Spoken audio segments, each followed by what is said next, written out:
Now that we've spent a few moments looking at the attribution reports, I want to talk about a few questions and issues related to attribution. So attribution is the act of assigning credit for conversions or events. It's basically who gets the credit for this.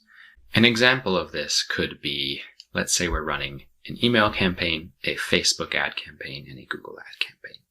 So let's say it starts with someone is scrolling through Facebook, they click on a Facebook ad, and they subscribe to the newsletter. That conversion would generally very easily be attributed back to the Facebook ad. But then that person gets a couple emails, and let's say they click on the second one and come back to the site. Then let's say they don't complete a purchase or complete any conversion actions. Then later, they remember and they search your brand name, click on a Google ad, and then complete a purchase. So attribution is the question of which of these three channels or traffic sources should get the credit for these different actions. And each session is going to be logged appropriately. Right? We have 3 sessions. We have a session from Facebook, a session from email, and a session from our Google Ads. And if we've been using our UTM parameters properly, we should be able to recognize those sessions. But who gets the credit for each of the conversion actions? The first subscription is very simple. Facebook ads gets the credit. But as for the purchase, who deserves the credit for that? Facebook played a role. They wouldn't have known about you if it weren't for the Facebook ad. And the emails were really what drove them to want to purchase. But then it was a Google ad that actually was that last touch before they converted. So this is our big issue with attribution, is where do we assign this credit? GA4 does give us a couple of tools.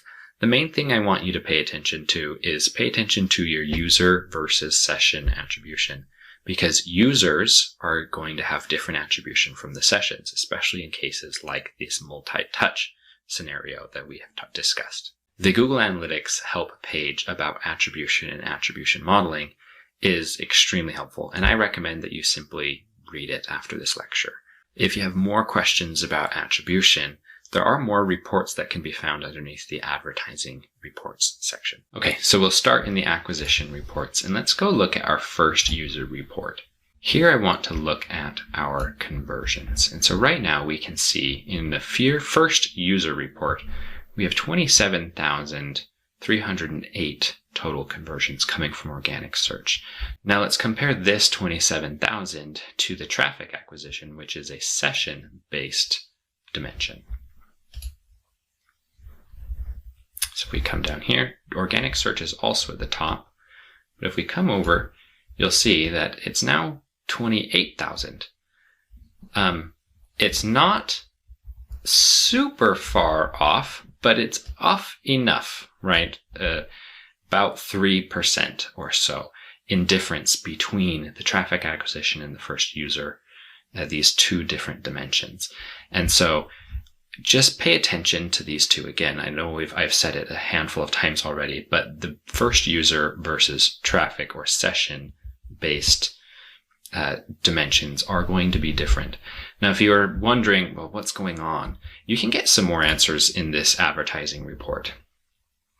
From here, essentially, this is where we can see a couple reports on attribution. So I like to look at model comparison and conversion paths. Not super often, but if I have questions about what's going on in a very specific campaign, like let's say I'm running Facebook ads and Facebook's taking a lot more credit for conversions than Google Analytics is giving me, I like to come here to compare and see what's going on.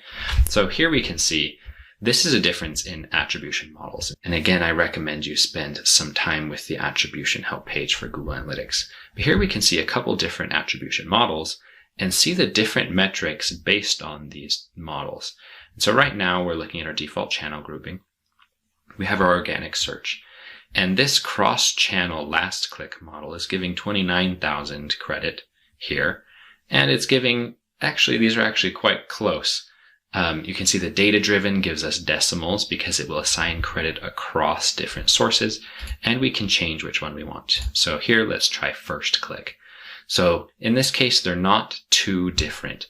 Let's see if we can find an example that's a little bit more dramatic. So what I'm going to do is I'm going to come up and change what conversion events we're looking at. Right now I'm going to unselect all of them and choose purchase, or deselect, I think is the right word. Here, now we're looking at just our purchase conversions. You can see this is much smaller. So let's look at our time decay compared to a last click, which is really common with Google Ads. So now we can see that with some of these campaigns, like organic shopping is getting some credit, as in it was involved with 2 conversions at some point, or 2.4, right? But it's getting no credit with last click. And so this is where you can find some answers on why are different tools giving me different data. It's not perfect, but it does give you a little bit more clarity. The second report is in conversion paths. Conversion paths is going to tell you what are some common paths, like the example we used before of the 3, the Facebook, email, and then Google search. What are some common paths between conversions? And so right now it's still kept our filter to be only purchases. And you can see that we have this early touch points, mid touch points, and late touch points report. But I like to come straight down here. This report to me is more helpful with more rows. And so let's come in and add a good number more. Now, what I like to do here is you can see that the most common or the most frequent conversion path is just direct a single session. And then we have people who went to organic search 3 times before they converted, or they came via organic search 4 times. So you can see that organic search, of course, is very important for the merchandise store. But as we scroll down, we'll start to see some that have multiple. So we can see that we had an organic shopping that then went through an organic search before it resulted in a purchase. And I just zoomed out a little bit so that those would be easier to see. And so as you scroll through these, you'll find that maybe this can help you tell that story a little bit more clearly inside of GA4. But when it comes to attribution, I really do recommend that you rely heavily on your own data. Your business should be tracking all of these UTM parameters for every session and sign up and purchase. And so if you had a user that signed up, you would know that that user in your CRM came from Facebook ads. And then if that user then opened emails and then came and purchased later, that you can connect those sessions, those later sessions, back to the user and inside of your CRM be able to see that story a little bit more clearly. Google Analytics is helpful, but because it's imperfect, and especially because it can have a hard time recognizing multiple sessions as the same user, I don't want you to become too reliant on this. And that's why you'll see that we don't get the whole story in a lot of these.